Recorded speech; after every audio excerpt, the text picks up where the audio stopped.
Hermanos franciscanos de México, paz y bien a todos.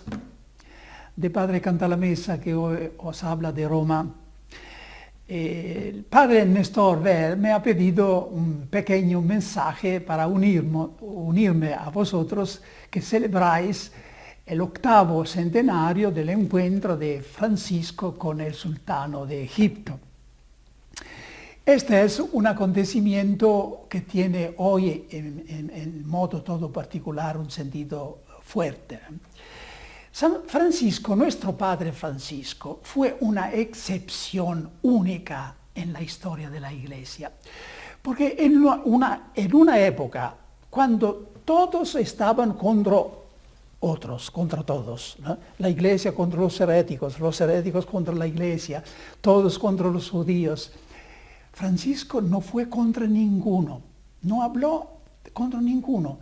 Y él decía a los frailes que tenían que juzgar a sí mismos y a ningún otro. Es una excepción. Me han pedido de hacer un ensayo sobre Francisco como genio religioso. Es una iniciativa mundial sobre los genios religiosos de toda la historia humana. Y me han pedido un ensayo sobre Francisco de Asís. Y un rasgo de la genialidad de Francisco ha sido precisamente esto, de no ponerse contra sino en favor de la verdad, más que contra el error, en favor de la verdad. Y esto lo ha empujado a ser hermano de todos, incluso del sol, de las estrellas y también de los saracenos, que en este momento eran los enemigos. ¿Por qué Francisco se fue al sultano de Egipto? No tenemos que cargar demasiado este acontecimiento. Francisco no vivía hoy en el sentido del diálogo interreligioso de hoy. Se fue para hablar de Cristo, para anunciar a Jesús, convencido que se podía hablar a un hermano de una manera pacífica. Ahora, lo que hay de nuevo, de original en Francisco, es que no se fue con las armas, sino que se expuso al sultano y se fue como un amigo, como un hermano que habla a otro hermano. Según el fresco de Giotto en la Basílica de San Francisco en Asís, la escena del encuentro de Francisco con el sultano presenta también un detalle que pero no me gusta mucho. Es el detalle del desafío del fuego.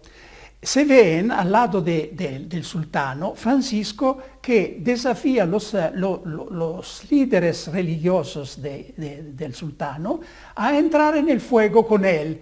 Y lo que no estaba molestado por el fuego sería el seguidor del Dios verdadero. Pero este desafío no es parte de la historia, es algo que ha sido añadido en el espíritu del tiempo. No, Francisco se fue al sultano no para desafiarlo, sino para hablar como un hermano.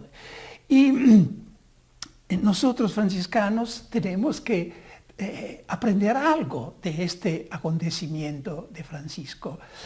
Cuando Francisco regresó del encuentro con el sultano en 1219, escribió una carta que está dirigida a los gobernantes de los pueblos. Y en esta carta, entre otras cosas, dice, escuchad, está hablando a los gobernantes de los pueblos. Estáis obligados a tributar al Señor dando honor entre el pueblo que se os ha confiado, que cada noche se anuncie mediante un pregonero o algún otro signo, que se alabe y dé gracias al Señor Dios Todopoderoso por parte de todo el pueblo. Y si no hacéis esto, sabed que deberéis dar razón de ello a Dios ante el Señor Jesucristo el día de juicio. Se piensa que Francisco escribió esta carta precisamente porque en Oriente, en Egipto, entre los musulmanes, había visto cómo los muezzin anunciaban e invitaban a la gente a la oración desde lo alto de los minaretes.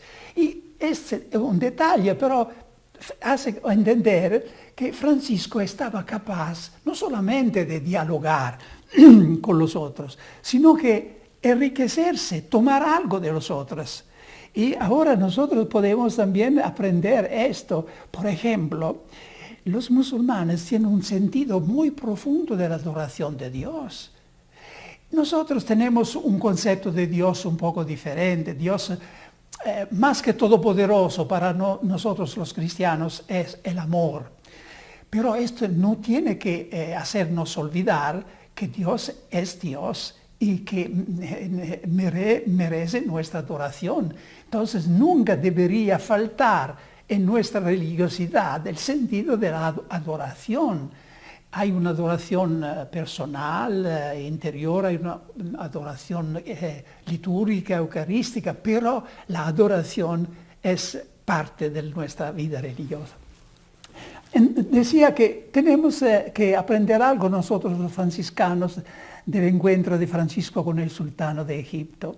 Es decir, que tenemos que ser hombres de paz, hombres de reconciliación, hombres que no hablan contra esto partido, sino que en favor, que tratan de subrayar lo que hay de bueno en cada uno.